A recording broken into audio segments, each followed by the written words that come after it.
बिस्मिल्लाहिर्रहमानिर्रहीम रब्बिश्रह ली सदरी वयस्सिर ली अमरी वाहलुल उक़्दतम मिन लिसानी यफ़क़हू क़ौली रब्बी यस्सिर वला तुअस्सिर वतम्मिम बिल खैर। Now we are going to study fluoroquinolones quinolones हम पढ़ने लगे हैं, ठीक है। सो सारे फ्लोरोक्विनोलोन्स का जो प्रीडिसेसर है वो क्या है, नेलीडिक्सिक एसिड, ठीक है।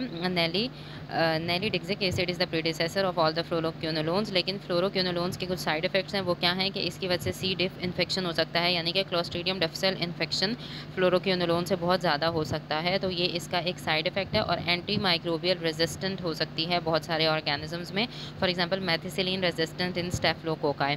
तो ये कुछ फ्लोरोक्विनोलोन के साइड इफ़ेक्ट्स हैं। उसके अलावा ये जो अनफेवरेबल फ्लोरोक्विनोलोन्स के इफ़ेक्ट हैं, जिसकी वजह से एंटी माइक्रोबियल रेजिस्टेंस आ जाती है, इनको हम कभी कभी क्या नाम देते हैं, they are known as collateral damage, a term which is also associated with third generation cephalosporin, for example ceftazidime. तो ये जो कोलेट्रल डैमेज है, ये कौन सी करवाती हैं जनरेशन के सेफलोस्पोरिन, ये थर्ड जनरेशन सेफलोस्पोरिन जो हैं वो साथ में कोलेट्रल डैमेज भी करवा रही होती हैं। अब हम स्टडी करते हैं mechanism of action. Fluoroquinolones bacteria के अंदर एंटर होती हैं पोरिन चैनल्स के थ्रू, ये हमने पढ़ा हुआ है, और ये अंदर जाती हैं और इफेक्ट करवाती हैं किसके ऊपर, जाके बैक्टीरिया का जो डीएनए गायरेज है या बैक्टीरियल टोपोआइसोमेरेज 2 है, और उसके अलावा बैक्टीरियल टोपोआइसोमेरेज 4 के ऊपर। जब ये डीएनए गायरेज को इनहिबिट करेंगी तो क्या ख्याल है कि जो क्वाइलिंग हुई होती है डीएनए में, उसकी रिलैक्सेशन हो जाएगी। तो जब क्वाइलिंग खत्म हो जाएगी तो डीएनए के स्ट्रैंड टूट जाएंगे, और टोपोआइसोमेरेज 4 की जब इनहिबिशन होती है तो उसकी वजह से क्रोमोसोमल स्टेबलाइजेशन नहीं होती। यानी टोपोआइसोमेरेज 4 का काम ये होता है कि ये सेल डिवीजन के दौरान क्रोमोसोम को स्टेबलाइज करता है। तो ये इनहिबिट हो गया तो क्रोमोसोम स्टेबलाइज नहीं होगा ड्यूरिंग द सेल डिवीजन, और इसकी वजह से क्या होगा कि जो न्यूली रेप्लिकेटेड डीएनए है वो स्टेबलाइज नहीं होगा, उसकी सेपरेशन नहीं होगी, और जब उसकी सेपरेशन नहीं होगी तो आगे नया डीएनए सिंथेसाइज नहीं हो पाएगा। उसके अलावा in some gram negative organisms, for example pseudomonas aeruginosa, उसमें क्या है, जो इनहिबिशन है डीएनए गायरेज की, it is more significant than that of topoisomerase 4। यानी कि सूडोमोनाज में ये जो कलरिंग हुई हुई है ना वर्ड्स की, इनको आपने माइंड में रखने से आपको चीज़ें बड़ी अच्छी याद होंगी। सूडोमोनाज एरोजिनोसा में डीएनए गायरेज की inhibition is more important than topoisomerase 4। जबकि जो ग्राम पॉजिटिव ऑर्गेनिजम्स होते हैं, फॉर एग्जाम्पल स्ट्रेप्टोकोकस नमूनिया है, उसमें क्या है, उसमें डीएनए गायरेज की इनहिबिशन ज़्यादा इंपॉर्टेंट है, राइट। एजेंट्स जिनकी हायर एफिनिटी है टोपोआइसोमेरेज 4 के लिए, for example ciprofloxacin should not be use for staph pneumonia infections, while those with topoisomerase 2 activity, for example moxifloxacin should not be use for pseudomonas aeruginosa infections, ठीक है। तो कुछ आपने ये देखने हैं कि वो एजेंट जिनकी हायर एफिनिटी है टोपोआइसोमेरेज 4 के लिए, तो उसको सिप्रोफ्लॉक्सासिन के लिए इस्तेमाल नहीं करेंगे। फॉर एग्जांपल सिप्रोफ्लॉक्सासिन वगैरह है, उसकी एफिनिटी किसके लिए ज़्यादा होती है, टोपोआइसोमेरेज 4 के लिए, तो उसको हमने जो हमारे पास स्ट्रेप्टोकोकस नमूनिया के इन्फेक्शन के लिए हमने उसको इस्तेमाल नहीं करना। और जिनकी टोपोआइसोमेरेज 2 के लिए एफिनिटी ज़्यादा होती है, जैसे मॉक्सीफ्लॉक्सासिन, उसको हम मॉक्सीफ्लॉक्सासिन जो है उसको हमने कभी भी सूडोमोनाज एरोजिनोसा इन्फेक्शंस में इस्तेमाल नहीं करना। एंटी माइक्रोबियल स्पेक्ट्रम क्या है, ये भी बैक्टीरिसाइडल है, और इनका area under the curve exhibit करते हैं minimum inhibitory concentration dependent killing, यानी कि कितना एरिया अंडर द कर्व आ रहा है मिनिमम इनहिबिटरी कंसंट्रेशन से डिवाइड करके, तो उस चीज़ पे डिपेंडेंट किलिंग कर रहे होते हैं। बैक्टीरिसाइडल एक्टिविटी इनकी ज़्यादा प्रोनाउंस्ड कब होती है, ज़्यादा परफॉर्म कब होती है, जब ड्रग की सीरम कॉन्सेंट्रेशन तकरीबन मिनिमम इनहिबिटरी कंसंट्रेशन से 30 टाइम्स ज़्यादा हो जाए। इन जनरल फ्लोरोक्विनोलोन्स किस किस के अगेंस्ट इफेक्टिव होते हैं, हमारे पास ग्राम नेगेटिव ऑर्गेनिज्म जिसमें ई कोलाई, सूडोमोनास, और हमारे पास HEP से याद रखो haemophilus, pseudomonas aeruginosa and E coli के अगेंस्ट ये सारे ग्राम नेगेटिव हैं। एटिपिकल ऑर्गेनिज्म जिसमें लीजनैला और क्लेमिडिया के अगेंस्ट बहुत इफेक्टिव होते हैं। ग्राम पॉजिटिव कौन कौन से होते हैं, स्ट्रेप्टोकोकाई और इस तरह के और ऑर्गेनिजम्स के खिलाफ, और उसके अलावा माइकोबैक्टीरिया के अगेंस्ट ये ज़्यादा इफेक्टिव होते हैं। कौन कौन से organisms, these are fluoroquinolones antimicrobial activity. अब हम देखते हैं कि fluoroquinolones are not typically use for the treatment of Staph aureus या एंटीरोकॉकस के लिए इसको इस्तेमाल नहीं कर सकते। ये सिफिलिस के लिए भी इनकी इफेक्टिव एक्टिविटी नहीं होती, नाइसीरिया के अगेंस्ट भी इसकी इफेक्टिव एक्टिविटी नहीं है। लीवो और जो मॉक्सीफ्लॉक्सासिन है उनको कभी कभी हम क्या नाम देते हैं, रेस्पिरेटरी फ्लोरोक्विनोलोन्स के रेस्पिरेटरी इन्फेक्शंस में हमेशा लीवोफ्लॉक्सासिन और मॉक्सीफ्लॉक्सासिन को इस्तेमाल करते हैं, क्योंकि इनकी एक्सेलेंट एक्टिविटी होती है अगेंस्ट द स्ट्रेप्टोकोकस नमूनिया, और ये स्ट्रेप्टोकोकस नमूनिया जो है ये कॉमन कॉज ऑफ इन्फेक्शन है of the community acquired नमूनिया। Moxifloxacin की एक्टिविटी किसके अगेंस्ट है, बहुत सारे एनारोब्स के अगेंस्ट है।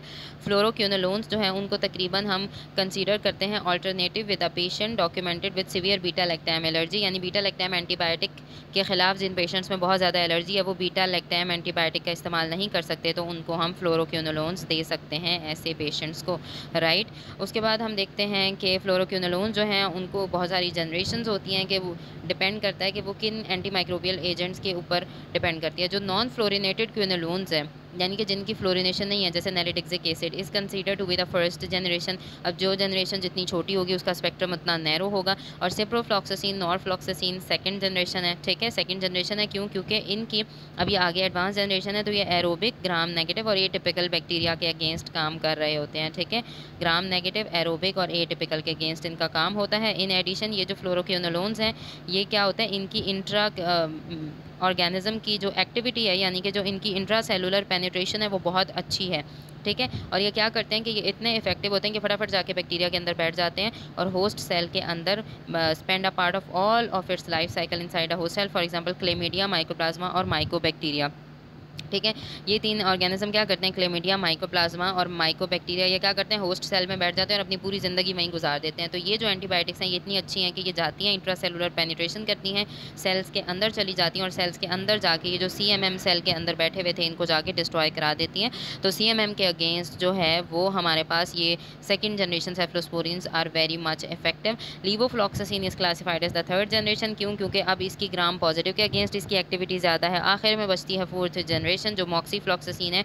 अब ये और एडवांस्ड है, अब ये क्या करेगी, ग्राम पॉजिटिव के साथ साथ ये एनाएरोब्स के खिलाफ भी काम करेगी, ठीक है। तो जितनी एडवांस जनरेशन है वो उतना अच्छा काम करती है, उसकी स्पेक्ट्रम एक्टिविटी का जो स्पेक्ट्रम है वो ज़्यादा वाइड है। तो ये चीज़ें हमने इसमें देख लेनी है। नेक्स्ट हम देख लेते हैं कि क्लिनिकली यूजफुल फ्लोरोक्विनोलोन्स कौन कौन से हैं। नॉरफ्लॉक्सासिन ये इतना प्रिस्क्राइब हम नहीं करते, क्यों? क्योंकि इसकी ओरल बायो अवेलेबिलिटी पुअर है, इसकी हाफ लाइफ भी बहुत शॉर्ट है। उसके अलावा ये नॉन सिस्टेमिक इन्फेक्शन, यानी ऐसे इन्फेक्शन जो फैले हुए नहीं हैं, इसको उसमें इस्तेमाल किया जाता है, जैसे यूरिनरी ट्रैक इन्फेक्शन, प्रोस्टेटाइटिस और डायरिया वगैरह में इसका ज़्यादा इस्तेमाल होता है। उसके अलावा दूसरी हमने पढ़नी है सिप्रोफ्लॉक्सासिन, ये किसकी ट्रीटमेंट में, अब ये हमने कहा है कि नॉन सिस्टेमिक में ये वाली थी, लेकिन ये वाली जो है वो सिस्टेमिक इन्फेक्शन में होती है, जैसे for example gram negative bacilli वगैरह में इसका इस्तेमाल किया जा रहा होता है। फ्लोरोक्विनोलोन्स में इसकी सबसे बेटर एक्टिविटी है अगेंस्ट द सूडोमोनास एरोजिनोजा, और ये सबसे कॉमनली यूज्ड होती है सिस्टिक फाइब्रोसिस पेशेंट्स में, क्योंकि सूडोमोनास के अगेंस्ट काम कर रही है ना। और सूडोमोनास सिस्टिक फाइब्रोसिस पेशेंट्स के अंदर क्योंकि क्या होता है कि उनके अंदर म्यूकस की एक्सक्रीशन बहुत ज़्यादा होती है, म्यूकस जमा पड़ा होता है, जहाँ पे म्यूकस होता है वहाँ सूडोमोनास एरोजिनोजा बड़ी जल्दी आता है। तो इसलिए सिस्टिक फाइब्रोसिस पेशेंट्स के अंदर फ्लोरोक्विनोलोन्स की बेस्ट एक्टिविटी है। 80% बायो अवेलेबिलिटी है। IV और ओरल फॉर्मुलेशन फ्रीक्वेंटली हम यूज़ कर सकते हैं। ई कोलाई की वजह से होता है ट्रैवलर्स डायरिया, उसके अलावा टाइफॉइड फीवर जो सैल्मोनेला टाइफी कराता है, इन दोनों की ट्रीटमेंट डायरिया ई कोलाई की वजह से और सैल्मोनेला टाइफी की वजह से जो टाइफॉइड होता है उसको हम सिप्रोफ्लॉक्सासिन से ट्रीट करते हैं, which is a cephalosporin. Ciprofloxacin जो है वो सेकेंड लाइन एजेंट है, TB के लिए भी हम इसको इस्तेमाल करते हैं। और टिपिकली उसके अलावा although typically dosed twice daily, an extended release formulation is available for once daily dosing which में improve patient adherence to the treatment. Usually इसको दिन में 2 दफ़ा देना चाहिए फ्लोरोक्विनोलोन को, सिप्रोफ्लॉक्सासिन को, लेकिन क्योंकि पेशेंट बेचारा दिन में 2-2 दफ़ा ले नहीं सकता, तो एक्सटेंडेड रिलीज फॉर्मुलेशन होती है, यानी एक ही दफ़ा दे देते हैं और वो बॉडी में चली जाती है और वो आहिस्ता आहिस्ता रिलीज़ होती रहती है, तो हम ऐसी फॉर्मुलेशन पेशेंट को दे देते हैं। Levofloxacin which is a third generation, ये क्या है, आई आइसोमर है किसका, ओफ्लॉक्सासिन का, और ये ज़्यादातर इस्तेमाल हो रहा है, इसका ब्रॉड स्पेक्ट्रम है। तो लीवोफ्लॉक्सासिन जो है ब्रॉड स्पेक्ट्रम है और इसको बहुत सारे इन्फेक्शन में इस्तेमाल किया जाता है, for example prostatitis, skin infection, community acquired नमूनिया, nosocomial नमूनिया, यानी ज़्यादातर रेस्पिरेटरी इन्फेक्शन में इस्तेमाल करते हैं। अनलाइक सिप्रोफ्लॉक्सासिन, लीवोफ्लॉक्सासिन की स्ट्रेप नमूनियाए के अगेंस्ट एक्टिविटी बहुत अच्छी है, ठीक है, और इसकी 100% बायो अवेलेबिलिटी है, और 100% बायो अवेलेबिलिटी है तो इसकी डोजिंग क्या है, वंस डेली डोजिंग हम देते हैं। मॉक्सीफ्लॉक्सासिन जो है अब ये अगेन 4th जनरेशन है, तो इसकी activity against the gram positive organism जैसे स्ट्रेप्टोकोकस नमूनिया, हम शुरू में कह रहे थे कि फर्स्ट जनरेशन तो बिल्कुल भी स्ट्रेप नमूनिया के अगेंस्ट काम नहीं करती, सेकंड जनरेशन भी नहीं करती, थर्ड जनरेशन करती है और फोर्थ जनरेशन बहुत अच्छा करती है, ठीक है, और एक्सेलेंट एक्टिविटी है अगेंस्ट मैनी एनारोब्स। शुरू वाली जनरेशन की नहीं थी। Although resistant to bacteroides fragilis has been reported, और कहा जाता है कि जो बैक्टीरियोइड्स है ना वो क्या होता है कि वो ना हमारे पास एब्डोमिनल यानी कि गट का बैक्टीरिया होता है, और ये क्या होता है कि एनएरोबिक इन्फेक्शन में बहुत ज़्यादा फैल जाता है। तो इन एनएरोबिक इन्फेक्शन में ये बहुत खतरनाक होता है। तो उन्होंने कहा है कि बैक्टीरियोइड्स के अगेंस्ट अभी मतलब बैक्टीरियोइड्स जो है वो मॉक्सीफ्लॉक्सासिन के अगेंस्ट रेजिस्टेंट हो चुका है, और इसकी सूडोमोनास के अगेंस्ट भी मॉक्सीफ्लॉक्सासिन की पुअर एक्टिविटी है। मॉक्सीफ्लॉक्सासिन जो है वो यूरिन में कंसनट्रेट नहीं होता, क्योंकि ये चीज़ यूरिन में कंसनट्रेट नहीं होती, उसको यूटीआई की ट्रीटमेंट में तो हम इस्तेमाल नहीं कर सकते ना, यूरिनरी ट्रैक इन्फेक्शन के ट्रीटमेंट में, तो so it is not indicated for the treatment of urinary track infections, right. Next is resistance. Mechanism of resistance क्या है कि इनका टारगेट ऑल्टर हो जाता है। तो टारगेट इनका क्या था कि हमने पढ़ा था ना डीएनए गायरेज वगैरह, तो क्रोमोसोमल म्यूटेशंस आ जाती हैं जब बैक्टीरियल जीन्स की, for example gyrase A gene या पारसी जीन में, तो उसमें क्या है कि फ्लोरोक्विनोलोन्स की एफिनिटी कम हो जाती है, या जिस जगह पे ये काम कर रहे हैं वो साइड चेंज हो जाती है, तो both topoisomerase 4 and DNA gyrase में म्यूटेशंस हो जाएंगी, तो बेचारे फ्लोरोक्विनोलोन्स बाइंड नहीं कर पाएंगे। और दूसरा मैकेनिज्म ऑफ रेजिस्टेंस क्या है कि इनकी इंट्रासेलुलर एक्यूमुलेशन कम हो जाती है। क्यों? क्योंकि पोरिन चैनल्स जो हैं वो क्या होते हैं, वो कम हो जाएंगे। जब पोरिन चैनल कम हो जाएंगे तो जो हमारे पास ये फ्लोरोक्विनोलोन्स है वो बेचारे अंदर एक्यूमुलेट नहीं हो पाएंगे, और उसके अलावा ईफ्लक्स पंप होंगे, वो क्या करेंगे, वो फ्लोरोक्विनोलोन्स को बाहर मूव करा देंगे, तो उसमें भी इनकी एक्टिविटी जो है वो रेजिस्टेंस डेवलप हो जाती है।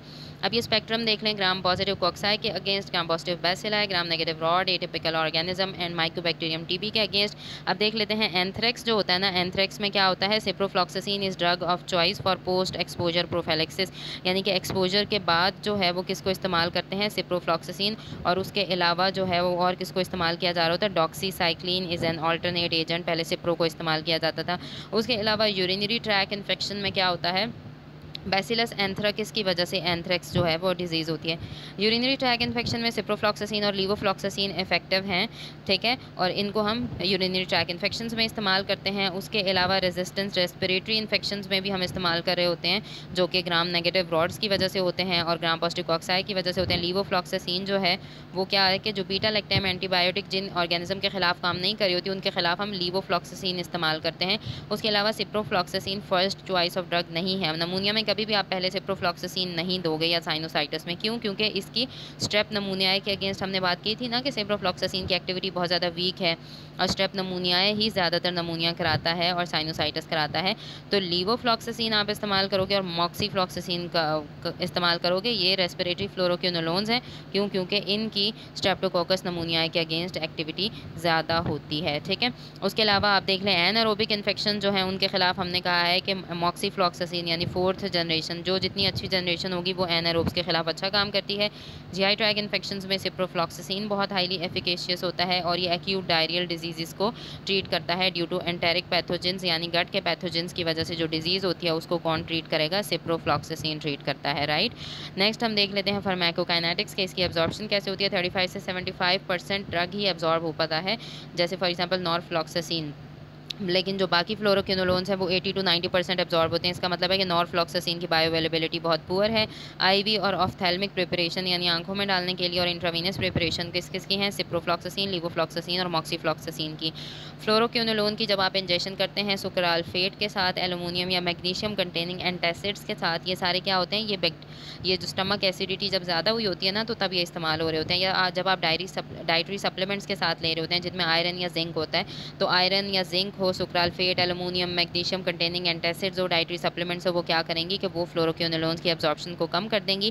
Calcium and other divalent cation also interfere with the absorption of these agents, यानी कि कोई भी सप्लीमेंट्स ले रहे हैं, कोई भी पेशेंट कैल्शियम वगैरह साथ ले रहा है, तो इन चीज़ों की एब्जॉर्प्शन जो है फ्लोरोक्विनोलोन्स की कम हो जाएगी। यहाँ पे देखिए सिप्रोफ्लॉक्सासिन जो है इसकी प्लाज्मा कंसंट्रेशन या बायो अवेलेबिलिटी कितनी ज़्यादा है, और सबसे फिर क्या हुआ कि अगर मिल्क पिया उस बंदे ने तो कैल्शियम आ गया, तो मिल्क की वजह से ये ब्लू वाली लाइन देखें कम हो गई, और रेड वाली लाइन देखें योगर्ट के साथ और ज़्यादा कम हो जाएगी, ठीक है। तो ये बातें माइंड में रखनी है। डिस्ट्रीब्यूशन क्या है, बाइंडिंग टू प्लाज्मा प्रोटीन होती है, प्लाज्मा प्रोटीन के साथ बाइंड करते हैं, 10 to 40% रेंज करता है। फ्लोरोक्विनोलोन जो है टिश्यूज़ में बहुत अच्छे से डिस्ट्रीब्यूट हो जाते हैं, बॉडी फ्लूइड्स में भी, which is one of the major clinical advantage. Penetration CSF में बहुत लो होती है एक्सेप्ट ओफ्लॉक्सासिन की सीएसएफ में पेनिट्रेशन बहुत अच्छी है। फ्लोरोक्विनोलोन मैक्रोफेजेस में भी जाके एक्यूमुलेट हो जाते हैं, और पॉलीमॉर्फोन्यूक्लियर ल्यूकोसाइट के अंदर भी। तो इसका मतलब है कि इनके इंट्रासेलुलर ऑर्गेनिज्म के अगेंस्ट एक्टिविटी बहुत अच्छी है। क्यों? क्योंकि ये सेल के अंदर जाके बैठ सकते हैं, तो सेल के अंदर जो ऑर्गेनिज्म छुपे हुए होते हैं उनके खिलाफ काम कर लेंगे। यहाँ पे देखें सिप्रो, लीवो, मॉक्सी को आईवी दे रहे हैं, और इनके मेटाबोलाइट यूरिन में अपीयर होते हैं, इनको हम ओरल भी दे सकते हैं। एलिमिनेशन क्या है, ये ज़्यादातर रीनली एलिमिनेट हो रहे होते हैं, तो डोज एडजस्टमेंट ज़रूरी होती है। मॉक्सीफ्लॉक्सासिन लिवर में एलिमिनेट होता है, तो इसकी रीनल इम्पेयरमेंट में डोज एडजस्टमेंट नहीं चाहिए होंगी। एडवर्स रिएक्शन क्या हो सकते हैं, नॉर्मली ये वेल टॉलरेटेड होते हैं, लेकिन एडवर्स रिएक्शन क्या होंगे, नोजिया, वॉमिटिंग, डायरिया, हेडेक होगा, डिजीनेस, लाइट हेडेडनेस होगी। जिन पेशेंट्स में CNS डिसऑर्डर्स होंगे जैसे एपिलेप्सी वगैरह, उनको अगर हमने ये ड्रग्स दे दिया तो उनमें ज़्यादा डेंजरस साइड इफेक्ट्स होते हैं, तो उनमें ध्यान से देने हैं। पेरिफेरल न्यूरोपैथी हो सकती है, ग्लूकोज डिसरेगुलेशन हो सकती है, यानी कि या हाइपोग्लाइसीमिया हो सकता है, और हाइपरग्लाइसीमिया भी हो सकता है। उसके अलावा फ्लोरोक्विनोलोन्स जो है फोटोटॉक्सिसिटी कराते हैं, तो ऐसे पेशेंट्स को कहा जाता है कि जी सनलाइट में एक्सपोजर से पहले आप सनस्क्रीन लाजमी इस्तेमाल करें। अगर फोटोटॉक्सिसिटी हो जाए ज़्यादा तो आप इस ड्रग को डिसकंटिन्यू करा सकते हो। उसके अलावा जो है वो आर्थ्रोपैथी भी हो जाती है, क्योंकि आर्टिकुलर कार्टिलेज जो है वो इरोड होना स्टार्ट हो जाती है, ठीक है। तो इन एजेंट को प्रेगनेंसी और लैक्टेशन में आपने अवॉइड करना है। जो बच्चे 18 साल से छोटे हैं उनमें अवॉइड करना है। केयरफुल मॉनिटरिंग बच्चों में करनी बहुत ज़्यादा ज़रूरी है सिस्टिक फाइब्रोसिस के पेशेंट में, जिनमें आप क्या कर रहे होते हो कि फ्लोरोक्विनोलोन जो रिसीव कर रहे होते हैं फॉर एक्यूट पल्मोनरी एक्सैसरबेशंस, यानी कि बच्चा है, बच्चा ले रहा है ड्रग, क्योंकि वो सिस्टिक फाइब्रोसिस का बच्चा था और उसमें एक्यूट पल्मोनरी एक्सैसरबेशन हो गई, यानी कि सारा म्यूकस ब्रोंकस में इकट्ठा होना शुरू हो गया, उसको सांस का मसला होना स्टार्ट हो गया। तो आप फ्लोरोक्विनोलोन्स दे रहे हो तो बच्चे में आपने मॉनिटर करना है।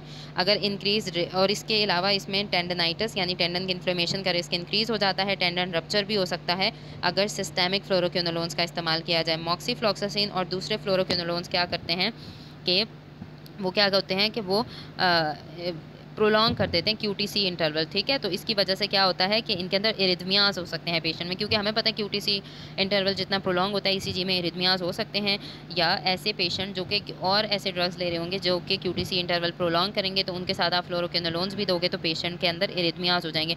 सिप्रोफ्लॉक्सासिन जो है वो क्या करता है, सिप्रोफ्लॉक्सासिन जब आप इस्तेमाल करते हैं तो वो थियोफाइलिन के ड्रग बॉडी के अंदर लेवल्स बढ़ा देता है। क्यों? क्योंकि थियोफाइलिन के मेटाबॉलिज्म को इनहिबिट कर देता है। उसके अलावा क्विनोलोन्स जो हैं वो सीरम लेवल ऑफ वारफरीन, कैफीन और साइक्लोस्पोरिन के लेवल्स को भी जो है क्विनोलोन्स बढ़ा देते हैं। और स्पेसिफिकली हमने कहा था कि सिप्रोफ्लॉक्सासिन क्या करता है कि थियोफाइलिन के लेवल को बॉडी में बढ़ा देता है। तो इन चीज़ों का आपने ध्यान रखना है कि अगर पेशेंट साथ में वारफरीन, कैफीन या साइक्लोस्पोरिन ले रहा है या थियोफाइलिन ले रहा है तो उनकी टॉक्सिसिटीज़ हो सकती हैं। यहाँ देख लें, थियोफाइलिन, वारफरीन, साइक्लोस्पोरिन का मेटाबॉलिज्म इनहिबिट हुआ और उसकी वजह से इनकी सीरम कंसंट्रेशन ज़्यादा हो जाएंगी। इसके साइड इफ़ेक्ट्स क्या हैं? डायरिया है, नोजिया है, हेडेक है, डिजीनेस है और टेंडन रप्चर है या टेंडनाइटिस है। So this was all about क्विनोलोन्स।